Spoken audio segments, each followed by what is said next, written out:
It's time for our unscripted book club, and Adrienne Powelson joins me now from the Springfield Greene County Library. It's so good to see you. How are you? Just fine. How are you? I'm good. I believe this is our first book club of the year, so it's exciting to have this back, bringing reading in to 2025, especially because this is probably a lot of people's goal, or hopefully it is. Yes. And with that, you guys have an adult winter reading challenge. So why don't you kind of share with the viewers what's happening with this? So every year we do a winter reading challenge where our staff at our libraries, they come up with categories, and there's 15 categories to choose from.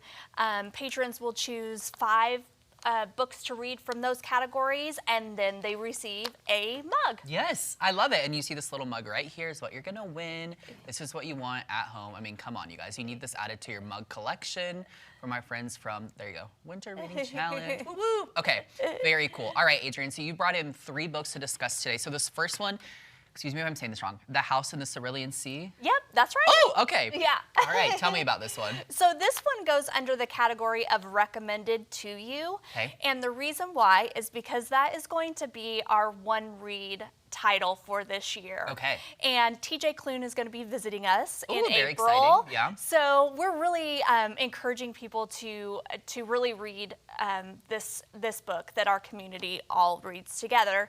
It can come in other different categories. It is very funny.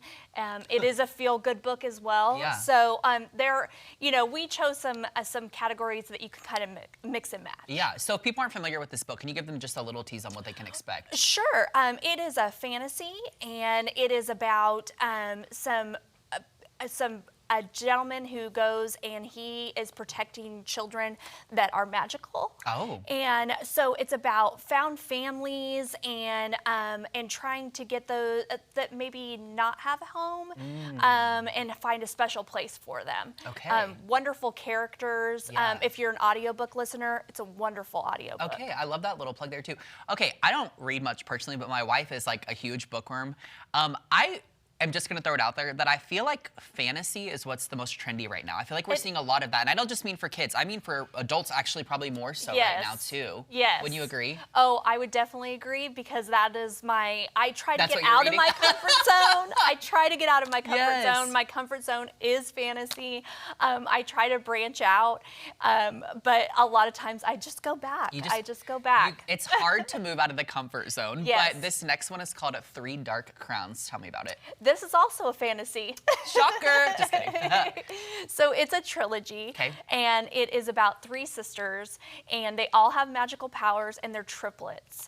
So when they become of age, they have to separate, and then they fight for the crown. Oh my gosh. So it's a trilogy. So there's 3 books to it, and it has a lot of just magical aspects and some fun things in there. Yeah. Okay, so quick question then. You know, we were talking about how fantasy is trending right now, but maybe there's someone out there who has not yet tapped into that. They're like maybe a little hesitant.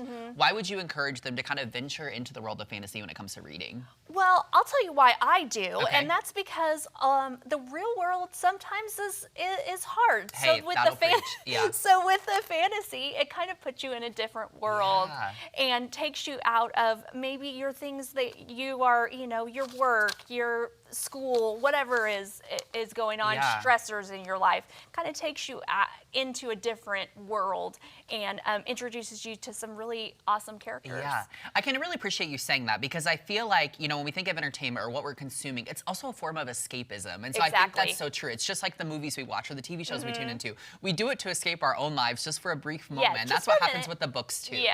So I love that. Okay, this final one, Fourth Wing by Rebecca Yarros. Yes, so it is a very popular book, and this one is under a category of, I chose this one because it is mixed genres. Okay. So it is what I call, and I've talked to you about this before, Blake, is romantasy. So it is Romantasy. fantasy. That's just a fun word. Yes. So it's fantasy and romance at the same time. So, and if you are not familiar with this, you should be familiar with this. If you are a fan of Game of Thrones, this is kind of a scoop into that. It's dragons, dragon riders, and all kinds of different things of where they're rebellious and they're trying to save different worlds. So it's a really fun read. Does she have another big book out right now, or is this the one? Because that Rebecca Yarros, that name just in the reading world like screams read to me. So this is a trilogy. Okay. So it's Fourth Wing, Iron Flame, and Okay. then Onyx Storm is the third one that comes out January 25th. Okay, so you got to start now, get caught up, and then you'll be ready for the third book, right? So we're all super excited at the library waiting for that Oh one. my gosh, 3 amazing selections, kind of advising you to tap into the world of fantasy. One more time, can you just briefly remind them about the Winter Reading Challenge? So the Winter Reading Challenge, it started on January 2nd. Okay. It goes until February 28th. So you have plenty of time to read 5 books out of 15 categories. Yeah. You go online at thelibrary.org and you can get that information. Perfect. Adrienne, thank you so much for being here. Oh, this has just lifted my spirits. Now I'm like adventuring into my own world of fantasy over here. Maybe I'll tap into one of these books. Who's to say? All right, well, go check out our friends at the library. Adrienne, good seeing you as always. Thank you. You too.